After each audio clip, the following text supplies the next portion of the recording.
Guys, welcome to Module 5, First Manifestations. So, I'm of the opinion that people should jump into the deep end with everything, and that includes manifestation. I believe that you should try and manifest big things right off the bat and navigate the heavy tests that you'll receive, because that builds your character and gets you into the flow of things more. But the thing is, those things feel natural. Like you jump into the deep end of a pool and you learn how to swim. That is something physical, that is something natural.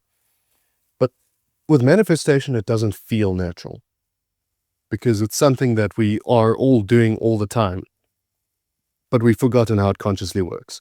We've forgotten how to consciously do it because it's kind of a lost art. We've gotten too logical with things. We've forgotten our power. We've forgotten that we can do this shit.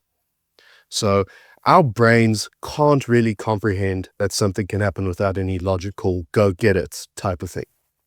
So if you've never manifested before, if you've never done this before, it's best to treat the game like a muscle, which is going to be progressive overload.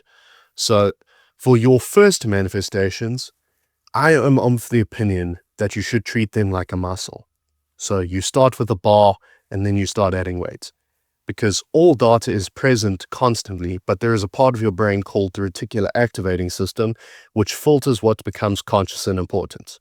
So without permission from this reticular activating system, most stuff stays unconscious. With the reticular activating system, I mean, your brain is being hit with billions of bits of information per second, but you can't perceive all of it, because if you could, you'd be completely overwhelmed. You wouldn't see anything. You would just be completely overwhelmed by that data.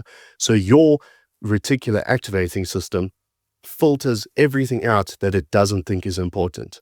So if your mind is not attuned to a certain reality, you'll never see that. For example, if you think that money is hard to come by, if you think that it's impossible to be fit and healthy at the gym, you'll never be able to perceive those realities. You'll never be able to perceive people that are rich or people that have a fit physique.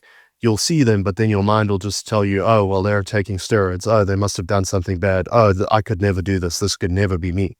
Because it's not relevant to your mind. It's not relevant to your brain and what it thinks is survival based. So you need to train your reticular activating system to become conscious of these things. It has to be primed to let through things that you consciously desire.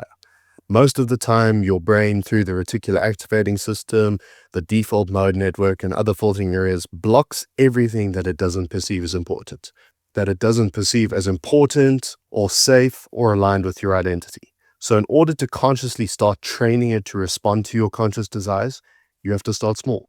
And I know that this is going to sound fucking useless and insignificant and pointless until you actually do it and you see how fast it works and how powerful this is.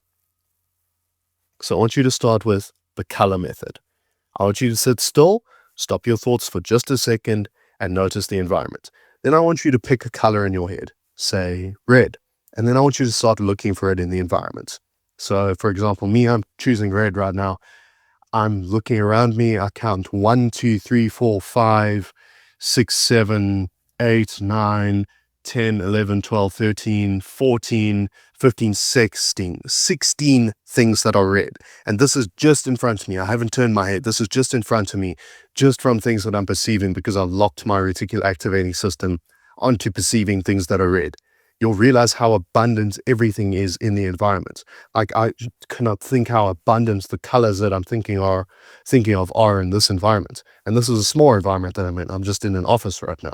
So with your color selected, you're going to see how rapidly your reticular activating system can start to identify similar or the same colors in the environment, no matter how big or small it is. Again, I'm in a tiny office and I can perceive like 16 up to 20 now things that are red, and it's a small environment. And then I want you to change the colors, and I want you to start looking for more difficult ones. For example, if I pick purple is not a very common color. So I look around the environment and I count 1, 2, 3, 4. So I count 4 purple things. Again, small environment, and purple is not a common color. So you'll see how powerful your reticular activating system is when you prime it correctly. And the next method I want you to practice is I want you to sit in front of a window or anywhere where you can see cars driving by outside. And then I want you to start picking colors and visualize that color of car driving by in your mind. You don't have to overthink it. Just close your eyes for a second and do it. If you feel pressure in your head or your heart or anywhere in your body, just stop, because you're not supposed to put pressure on it. You're not supposed to overdo it. It's a very simple technique. And then I just want you to observe the road without trying to force it. So you just have the thought, you put a little bit of emotion behind it, and then you let it go. And then you just observe. And within a couple of minutes, I guarantee you'll see that color car. And I thought this was bullshit. I used to fucking do this, and now I start picking random weird colors of cars, like fucking lime green or purple. I never seen these colors of cars in my life. So I've never seen a pink car in my life. And suddenly they start driving by. It's the most fascinating thing when you actually start doing it. And again, if this sounds stupid, just try it. You'll see how it gives you that confidence in your ability to manifest. And as you practice these methods, it's again going to build confidence in your ability to manifest. Your ego is going to try to shrug it off as coincidence, like, oh, that's coincidence. It just randomly happened. I randomly saw that color. It's already there. But it is not coincidence. All data is present. All events are present. All outcomes are present. There is no time. There is no distance outside of the 3D. What you are doing is manifestation. And after these small exercises, I want you to move on to a bigger one. So walk around, visualize and affirm yourself finding money. You'll find coins or the odd note on the ground. You look at the sky, you visualize a plane flying by, and a few minutes later, it'll take a fucking plane will fly past, taking the exact path that you visualized it flying on. You'll think about a person texting you, they'll text you. And your confidence will build doing this. And then you can slowly start moving into bigger manifestations like receiving large amounts of money, changing identity, etc. Another quick manifestation story. I was randomly thinking about scorpions. And I know that sounds random, but I was thinking about scorpions and how creepy they are. Like they've got fucking 8 legs. They fucking sting bugs and inject them with venom, which turns the bugs' insides to liquid. It's really fucking creepy. And you know, I've never seen a fucking scorpion in my life. Literally a day after I did this, my nephew randomly walks up to me and shows me that he's caught a fucking scorpion. And this was in South Africa, when I'm visiting family in South Africa. A fucking scorpion out of the middle of nowhere, just in the garden. I've never seen a scorpion in my life. 21 years old, I've never seen a scorpion. And then I'm just randomly thinking about it, and my nephew brings it to me and shows me the next day. Fucking, what are the chances of that? Those chances are absolutely minuscule, but yet it happened. So you could technically call that a miracle, even though it seems kind of insignificant. Anyway, I just wanted to share that. So, expectations. Lastly, I could give you a list of techniques to practice, but nobody in the real world follows lists and fucking habits like a robot.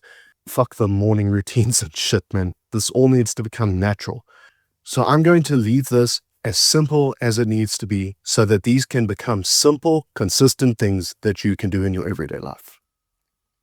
With that being said, I'll see you in the next module.